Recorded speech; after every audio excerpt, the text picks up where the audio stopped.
দাকোপে লোকজ এর কৃষকের নেতৃত্বে জীবিকা উন্নয়ন প্রকল্পে প্রারম্ভ সভা অনুষ্ঠিত হয়েছে। খুলনা থেকে মোহাম্মদ শামীম হোসেন।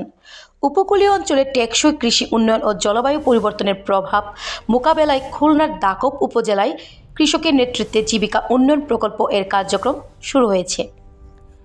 এ উপলক্ষে 15 জানুয়ারি 2026 বুধবার সকালে দাকোপ উপজেলা নির্বাহী অফিসারের সম্মেলন কক্ষে বেসরকারি উন্নয়ন সংস্থা লোকজ এর আয়োজনে এক প্রারম্ভ সভা অনুষ্ঠিত হয়। সভায় প্রধান অতিথি ছিলেন উপজেলা নির্বাহী অফিসার মোহাম্মদ বুরহান উদ্দিন মিঠু। প্রকল্পের আওতায় দাকোপের কামারখোলা দাকোপ ও কৈলাসগঞ্জ ইউনিয়নের কৃষকদের উন্নত কৃষি প্রযুক্তি, লোনা পানি সহিষ্ণু ফসল চাষ, ধান বীজ সংরক্ষণ ও বাজারজাতকরণে প্রশিক্ষণ ও সহায়তা দেওয়া হবে।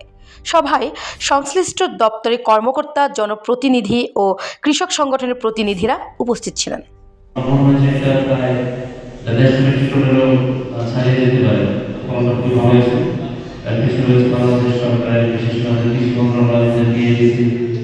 এবং আমাদের জলবায়ু ডিপার্টমেন্ট আছে, আমাদের পানি বোর্ড সহ কৃষির সাথে সংশ্লিষ্ট আমাদের মৎস্য ডিপার্টমেন্ট, আমাদের আরো যারা যারা সংশ্লিষ্ট প্রতিষ্ঠান রয়েছে সকলের একটা অবদান রয়েছে এবং আপনারা বিশেষ করে যারা একজন কাজ করছে আমাদের বিভিন্ন এনজিও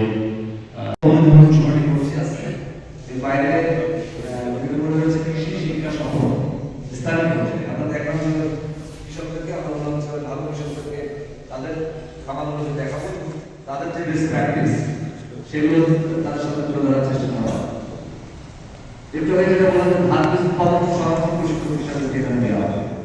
এর বাইরে আমাদের আরো 4টি কাজ, একটা হচ্ছে কৃষক সম্মেলন সভা। আমরা প্রতি মাসে গাজীপুরে কর্মরত আছি। আমাদের পর্যবেক্ষণ কার্ডটা যেন খুব